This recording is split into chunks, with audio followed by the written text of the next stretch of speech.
Boa tarde, deputados. Boa tarde, deputada. Eu quero cumprimentar o nosso vice-presidente, o deputado Mário Mota. Da mesma forma, cumprimentar o deputado Matheus Cadorim. E vejo aqui online o deputado Marquito e a deputada Ana Campanholo. Deputado Fernando justificando que não pode estar aqui presencialmente conosco. Eu quero cumprimentar a todos que estão acompanhando esta reunião. Nós temos uma reunião com um ponto principal de pauta e matérias relativamente breves. Mas eu coloco em discussão inicialmente e em votação a ata da segunda reunião ordinária da segunda sessão legislativa da 20ª legislatura. Não havendo quem queira discutir em votação, quem concorda permaneça como está, quem discorda se manifeste. Aprovada a ata. Também sobre a ordem do dia. Nós colocamos em extra pauta, o deputado Matheus Cadorim, Vossa Excelência tem um projeto de lei? Sim, presidente. Relatório volta ao projeto de lei número 0390 de 2023 do deputado Volney Weber, que declara de utilidade pública a Associação Casa Soriana Freguesia Santana de Vila Nova de Imbituba. Então, passo direto ao voto. A associação em questão tem por finalidade primordial congregar todos os seus associados e torná-los conhecedores da cultura açoriana, tanto das ilhas do arquipélago dos Açores em Portugal, desde seu povoamento até a atualidade, quanto das comunidades de tradição açoriana em Santa Catarina, principalmente em tudo o que se refere ao município de Imbituba e região, indo ao encontro, portanto, do interesse público e merecedor prosperar nesse parlamento. Ante o exposto, voto pela aprovação do projeto em questão. Projeto de lei, qual é o número só? 0390. Projeto de lei 0390, que declara de utilidade pública, coloco em discussão, não havendo quem queira discutir em deliberação, quem concorda permaneça como está, quem discorda se manifeste. Aprovado por unanimidade. Quero registrar aqui a presença, a não presença física, mas virtual, do nosso colega deputado Fernando Crelin. Seja sempre bem-vindo conosco. Obrigada. Ainda em extra pauta, nós apresentamos requerimento 0053, que após ouvido o colegiado desta comissão, seja encaminhado à realização de um seminário nacional de educação. Será realizado em conjunto com a Escola do Legislativo. Coloco em discussão. Não havendo quem queira discutir em deliberação, quem concorda permaneça como está, quem discorda se manifeste. Aprovado também. Bom, então são essas as matérias extra pauta. E na ordem do dia, eu vou passar até para o meu vice-presidente fazer o convite, já que foi o autor, tem todos os méritos. Imagine. Obrigado, presidente Luciane Carminati. Atendendo a um requerimento de nossa autoria, aprovado pelo colegiado no dia 20 de fevereiro, nós contamos com a participação do senhor Paulo César Espíndola, desenvolvedor de um projeto denominado Smart School, cujo objetivo é promover segurança no ambiente escolar e nas escolas por meio de uma plataforma de inteligência artificial, reconhecimento facial e de voz, a fim de expor o seu projeto aos membros desta comissão. Eu peço ao Paulo que se posicione ali à direita, fique à vontade. Vale destacar, e eu acho que esse foi o motivo do convite a ele para expor, não só aos membros da comissão, mas através dos veículos da nossa TVA e da Assembleia Legislativa, é o fato de ser uma plataforma eminentemente nacional, que está, inclusive, ele deve adentrar aos detalhes, que supera, em alguns aspectos muito importantes, inclusive plataformas internacionais que vêm colocando, especialmente identidade através do reconhecimento facial e de outros detalhes, e, evidentemente, tanto para conhecimento como para utilização, quem sabe, posteriormente, através dos programas que tenham relação com segurança nas escolas. Paulo, fique à vontade. Muito obrigado por ter aquecido aos nossos convites, ou ao nosso convite, estar conosco. Fique à vontade, por favor. Obrigado. Boa tarde. Eu sou Paulo César. Eu represento a Telme aqui na América Latina. Nós trabalhamos com inteligência artificial há mais de 20 anos. É uma inteligência artificial que, há 10 anos atrás, ela já era concebida como generativa e, atualmente, ela se torna uma rede neural viva. Então, ela está um pouquinho mais avançada. A nossa plataforma, por que ela se difere das outras, digamos assim, no mundo inteiro? Porque, realmente, ela sofreu um treinamento de máquina no Brasil, com a especificação que existe de pessoas aqui no Brasil, e acabou evoluindo bastante em relação a isso.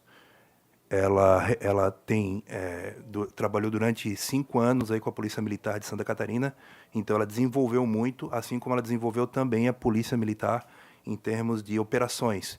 E essas operações vinham nos identificando como melhorar a plataforma também.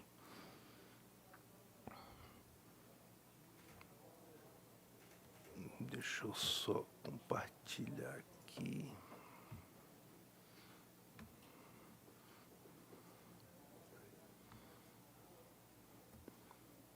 Não está compartilhando?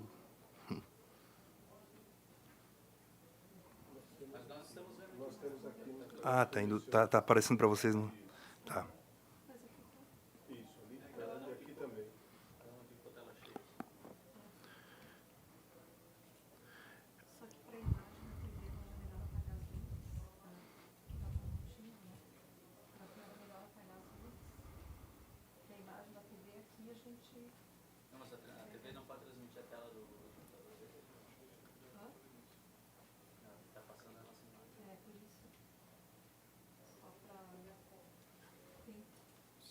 Acessou, entrou o Zoom.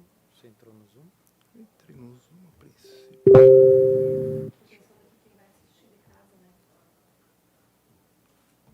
Que eu já...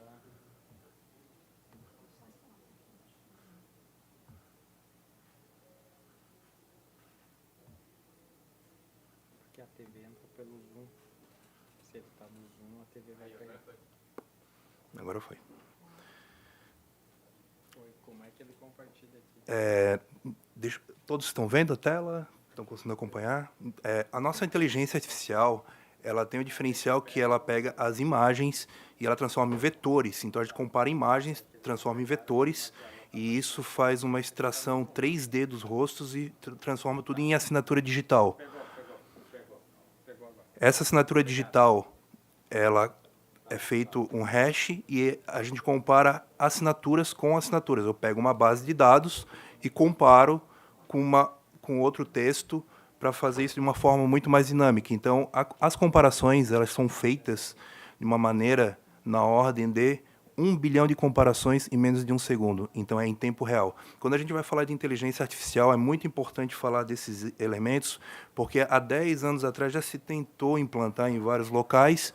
E o que acontecia? Não se tinha sucesso e se criava uma versão um pouco fora da realidade do que realmente é a capacidade de inteligência artificial. Quando a gente fala de inteligência artificial da próxima geração, ela é baseada em software, ela não é baseada em câmera, ela não depende de câmeras serem vendidas, ela não é embarcada em câmeras. A gente usa os dispositivos que fazem imagem e transforma essas imagens para fazer um processamento de comparação.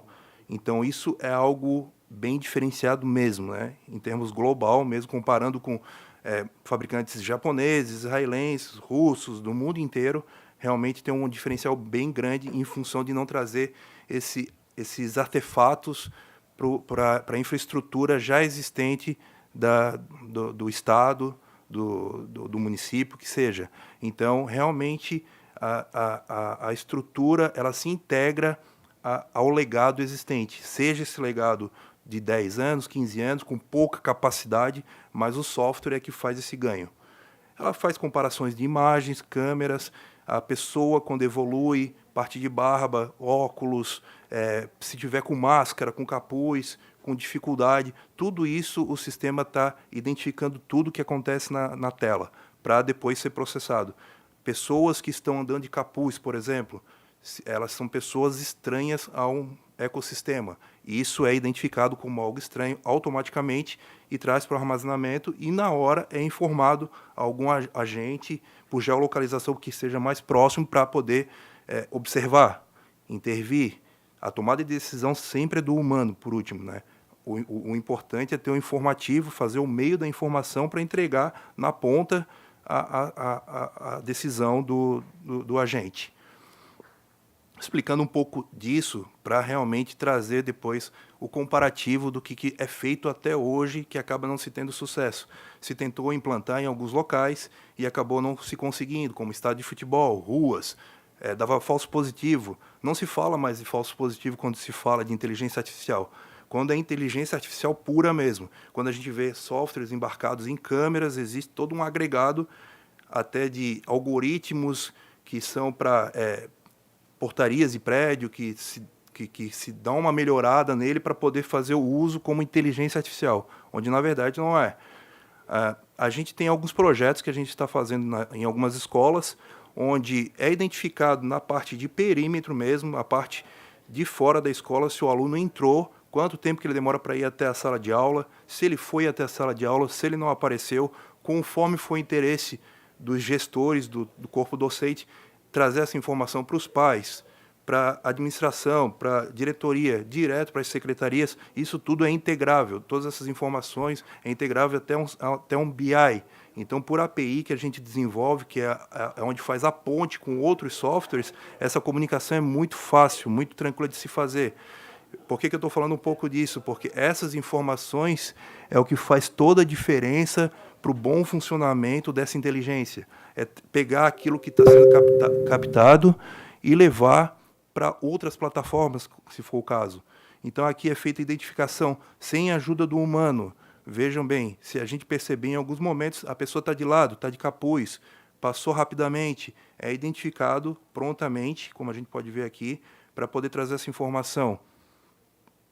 Verifica o tempo em sala de aula, em cada disciplina, se o aluno chegou atrasado, não chegou atrasado, se ele saiu antes da hora, traz essa informação junto com a informação dos professores. Os professores acabam não precisando até fazer a chamada na sala de aula para poder trazer essa agilidade, esse controle e essa segurança também em forma de escola mesmo, né, na parte tanto interna quanto externa. Pessoas estranhas àquele ecossistema, pessoas que são colaboradores, pessoas que são contratadas de terceiros. Teve alguns casos que a gente pegou algumas pessoas, por exemplo, que foram contratadas de terceiros, tinham uma certa informação em delegacia, e aí essa informação não foi consagrada em processo judicial, mas tinha uma informação, e aí essa era uma informação muito sensível para tratar, para aquela pessoa estar trabalhando junto com crianças, e aí foi feito um tratamento muito discreto para que levasse essa informação para aquela pessoa não estar trabalhando naquele sistema de crianças. Então, são informações sensíveis que podem ser tratadas com muito cuidado pela operação para poder evitar situações piores. O sistema ele entrega todo um dashboard com informações dos alunos, frequência. E o sistema ele é uma rede neural viva por quê? Porque ele vai identificando o comportamento dos alunos, verificando o comportamento até mesmo em sala de aula, a parte de ficar inquieto, criando conflitos. Ele traz essa informação como se fosse o olho do próprio professor, levando a informação para o corpo docente tratar isso e levar para os pais então fazer esse desdobramento, mas essa informação é uma informação que sempre é levada a ajudar, como se fossem os olhos do professor olhando os alunos na sala de aula. Na parte de segurança, por exemplo, os casos que aconteceram recentemente, as pessoas que fazem os eventos, eles acabam passando diversas vezes na frente do perímetro, e com as câmeras, não só do perímetro da escola, mas também integrando facilmente, integração com os sistemas de segurança pública, consegue verificar aquela rotina, verificar se a pessoa sai do ponto A para ir até o ponto C, se ela precisava passar pelo ponto B. Essa análise de percurso, o sistema é capaz de identificar e trazer essa informação para a segurança pública. É como se fosse um botão de alerta, o tal botão de pânico, por exemplo. Não precisa vir um indivíduo e apertar o botão de pânico. É possível o sistema trazer essa informação para o policial que estiver mais próximo, por geolocalização, e pela simples presença do policial na hora certa, no momento certo, ele coíbe a ação dos agentes.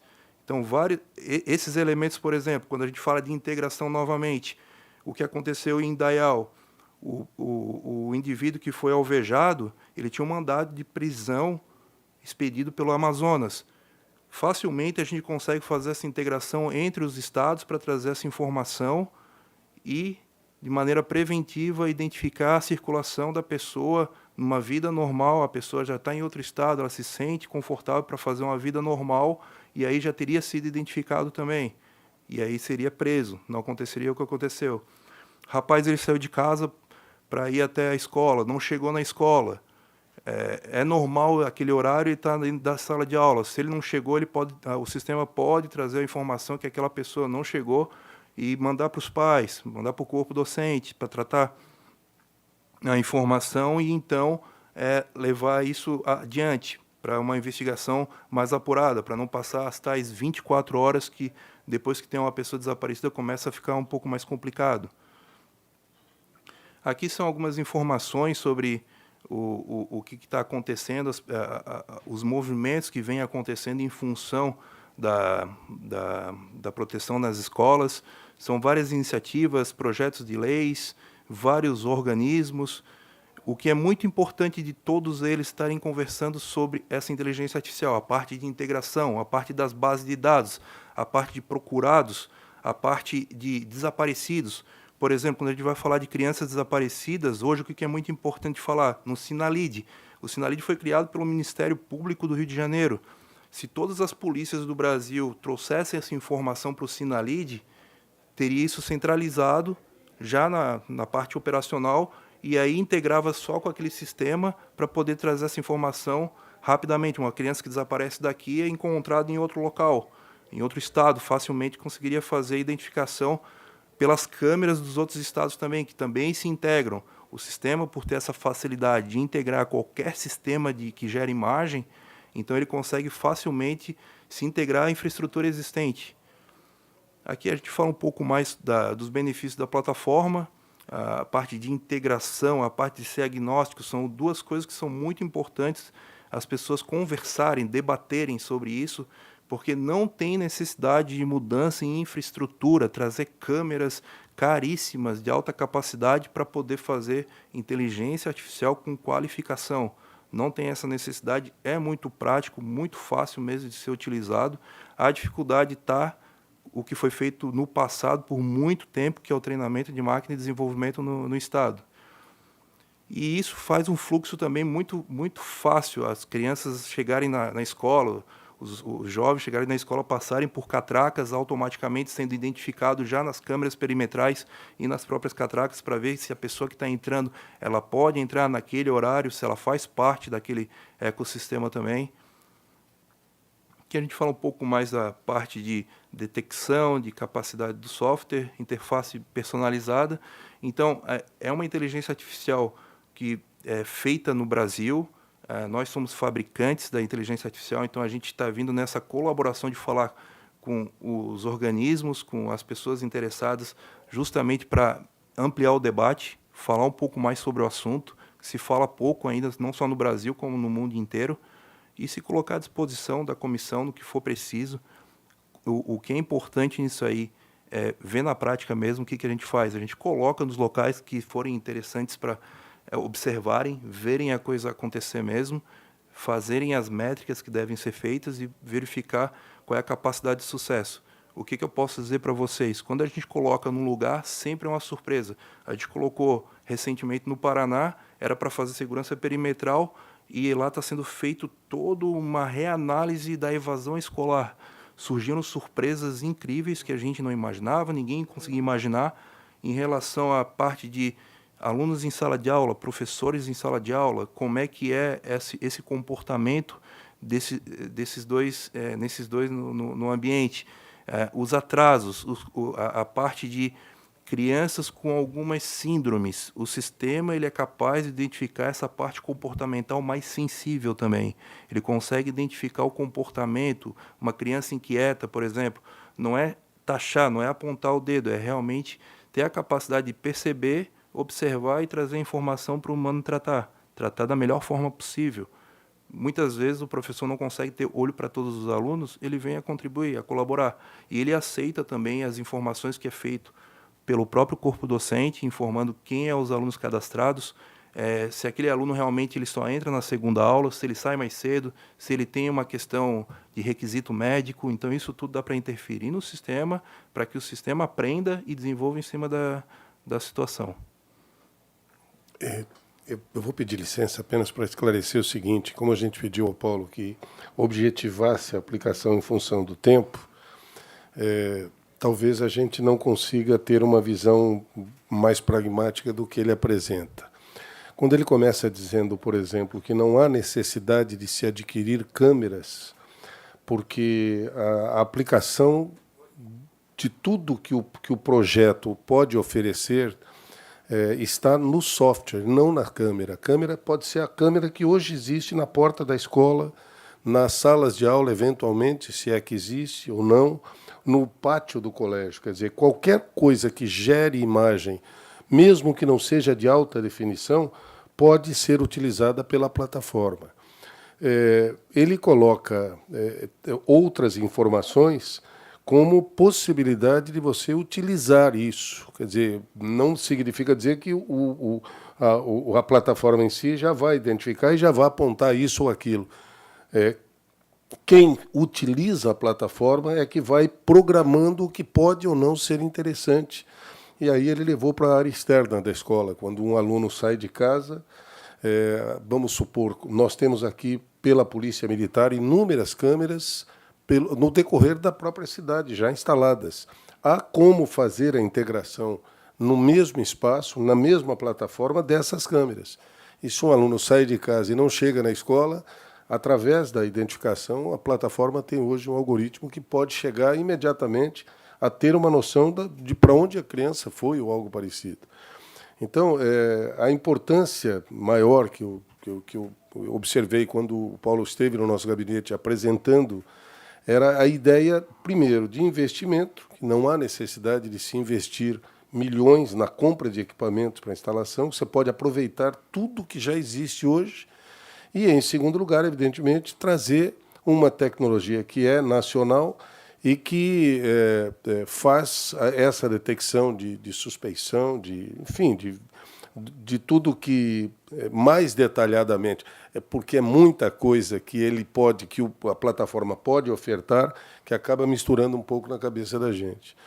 Mas essa experiência que eles fizeram, que eles estão fazendo no Paraná, vocês instalaram a plataforma para utilização em um estabelecimento escolar no Paraná. Como é que foi feito isso? Foi em um, e aí recentemente está ampliando para outros. A Secretaria da Educação do Paraná. Com a Celepar. O objetivo era porém se estendeu. Qual era o objetivo inicial? O objetivo era agilizar a chamada em sala de aula e verificar a presença escolar.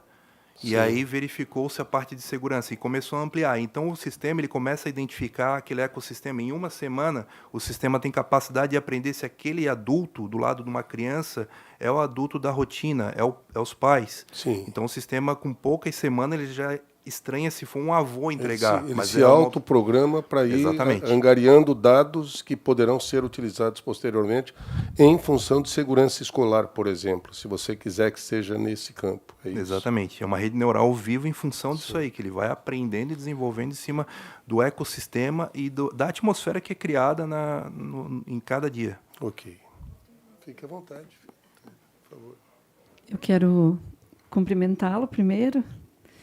E nós estávamos hoje de manhã com a minha equipe, né, falando que agora em abril é 1 ano do acontecido em Blumenau e a gente tem 10 projetos de lei aqui tramitando. E a gente percebe que bom que a Alessio não esqueceu esse tema, né? Ele continua aqui nas comissões presentes, né? Isso. Então nós já avançamos em vários aspectos, mas acho que a ideia da criação de um comitê de segurança permanente para discutir o dia a dia da escola, né, a implementar esses mecanismos, aperfeiçoar. Eu fiquei com uma dúvida que é o seguinte, acho que você já respondeu isso.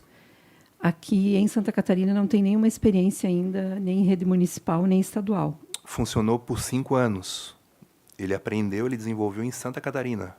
O que acontece é que em 2022 ia ser publicado o edital, então, por boas práticas, foi retirado o sistema que estava em teste, em desenvolvimento, e aí foi retirado para que seja publicado o edital, só que o edital não foi publicado ainda.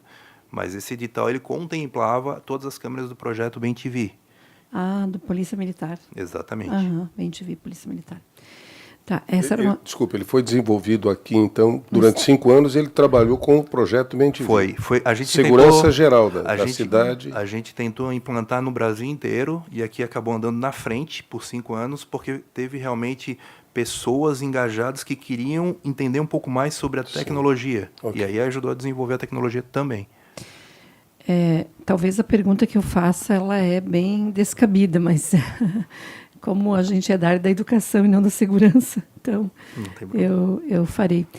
É muito comum nos municípios, quando nós temos câmeras de monitoramento em vias públicas, já aconteceu isso em Chapecó 2 vezes, ao necessitar da utilização das imagens destas câmeras, ou elas não estavam bem posicionadas, ou elas estavam desligadas. Então, a minha pergunta nesse sentido, claro que não é uma câmera, é um sistema, é um software. Mas a pergunta, fazendo uma certa analogia com essa situação, quem que faz o acompanhamento, a gestão, ou como que se faz... que vai, de fato, funcionar? Essa é uma pergunta. E a outra pergunta é com relação ao custo. Se ele é por aluno, ele é por unidade, como que se dá esse cálculo? Aqui é um exemplo de verificação constante. A partir do momento que um rosto não foi possível detectá-lo e resguardá-lo... Isso é no Outubro? Isso é no Outubro. Sim. O sistema já alerta que uma pessoa das 40, 60 ou 80 que estão na tela não foi possível detectar. E aí ele traz a informação do porquê. Porque ela está de balaclava, ela está se escondendo, ela está evitando o seu rosto. Abre-se aspas que para evitar o rosto não é só apenas estar de lado. O sistema ele é capaz de identificar pessoas de lado, quase que de costas, porque ele realmente extrai, faz um 3D para poder fazer a previsibilidade como que é o rosto. Previsibilidade até em termos de avançada idade e mudanças de características grandes de rosto. E aí ele consegue identificar. Se ele não estivesse identificando todos os rostos da imagem, ele traria informação, posicionamento de câmera, qualidade de luz, alguma coisa desse tipo. Mas o sistema ele foi feito para missão crítica, para eventos. Mas ele depende da imagem. Então, ele pega a imagem... Ele depende da imagem. Depende da imagem. Funcionar. Tem que ter a imagem. Se essa câmera tiver qualquer problema... Essa câmera, por exemplo, da October, é uma câmera de 2 megapixels. É uma câmera que deve custar mais ou menos R$700, R$800. E ela deve ter mais ou menos 8 anos hoje. Foi feita uma parceria na época com a Intelbras, se não me engano. A Intelbras colocou câmeras justamente para um projeto experimental na October. Isso, só que a gente usa o sistema software para inteligência artificial. A Intelbras ele tem outro engajamento, mas a gente utiliza as câmeras que eles têm, tanto embarcadas com inteligência deles, mas o nosso sistema ele isola a inteligência de qualquer câmera que tenha já isso embarcado, para a gente usar só a imagem. Mas respondendo objetivamente o que a professora Luciane não perguntou... Não tem como ter uma câmera ruim que vai avisar. Ele vai avisar que tem algo estranho porque não está detectando o que está acontecendo por algum tempo. O sistema ele avisa isso. E em questão de custo, o próprio relatório que existe do processo 932, que está na SSP, na Secretaria de Segurança Pública, ele trouxe... é o mais recente, o do Paraná vai acabar sendo o mais recente, mas ele traz toda a competitividade que teve com 20, mais ou menos, competidores, onde todos trouxeram também a parte de preço junto. E realmente o nosso preço estava não só em primeiro lugar como mais econômico em termos de aplicabilidade, mas em termos de longevidade de agregado. Custo-benefício. Exatamente, porque o aparato tecnológico também para fazer uso do sistema é muito pouco, exige muito pouco também que tenha disponível no órgão, no Estado. Tem uma última questão aqui. Uma última questão que ela é bem polêmica. Em todas as audiências que nós fizemos do Comitê de Segurança do ano passado e nos debates envolvendo Ministério Público, educadores, em todos os Obrigado, doutora Maria Rita. Eu devolvo a palavra ao relator do vereador José Jorge. Desculpa. Não, tranquilo.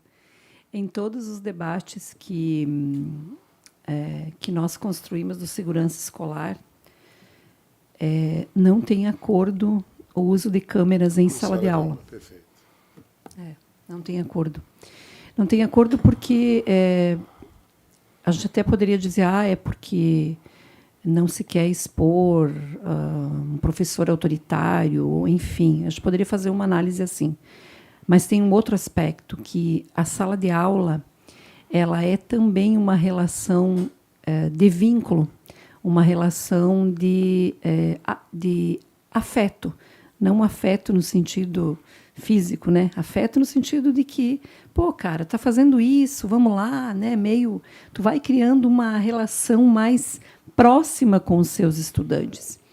E na medida em que você coloca um equipamento, dependendo do uso que se faz disso, então na educação é muito questionado. É muito questionado.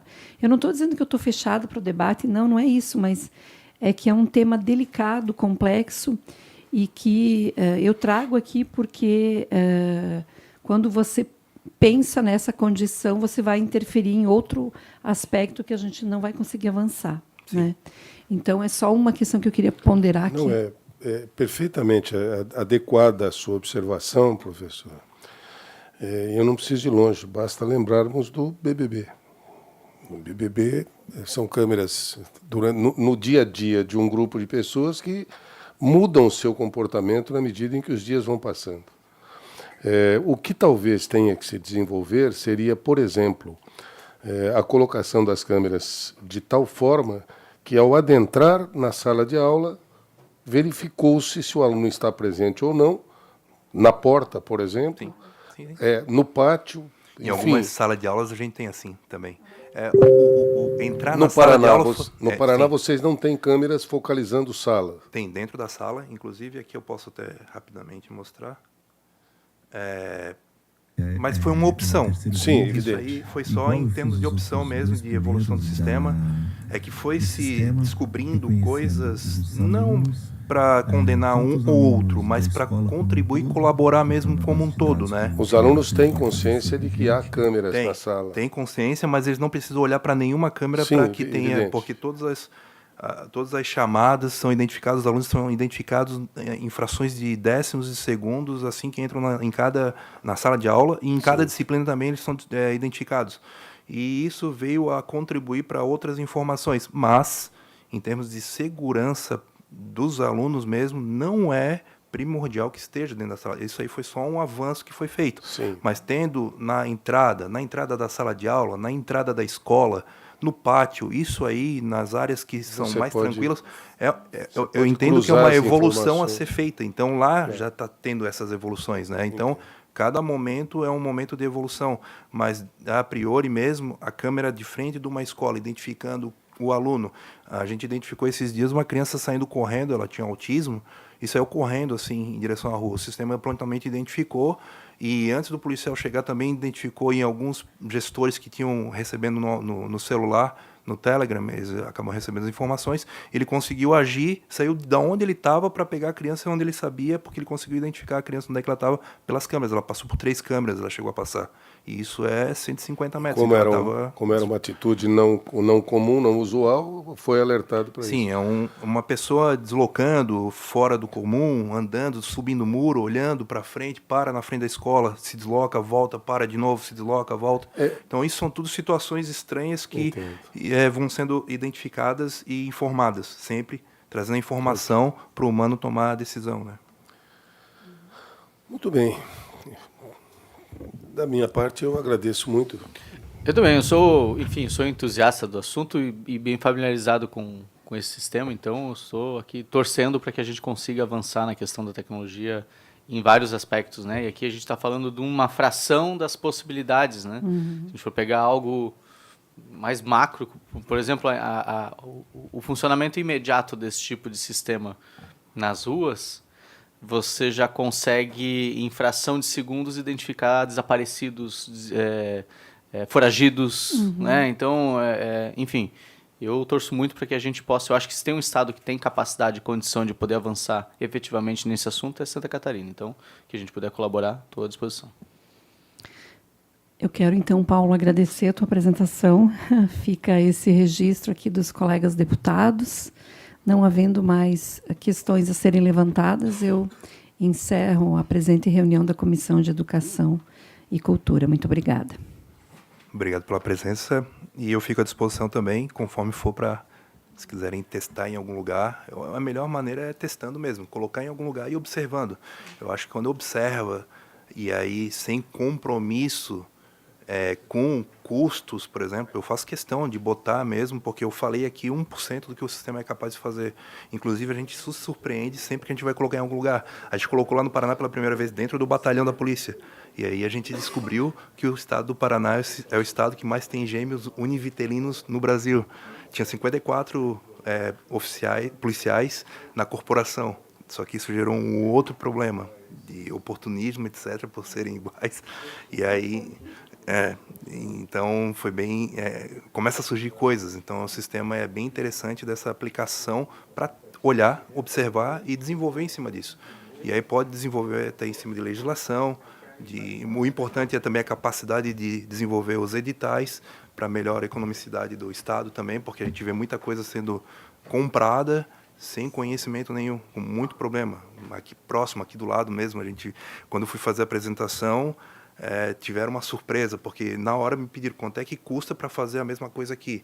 E aí eu passei o valor, quanto é que... Eu não participei de licitação, mas os canais que vão participar, as revendas, eu sei quanto que eles podem vender, porque a gente controla para não ter uma contaminação no mercado. Porque existe um lastro muito grande de valores em relação ao que a gente aplica, o que a gente implanta em relação ao resto.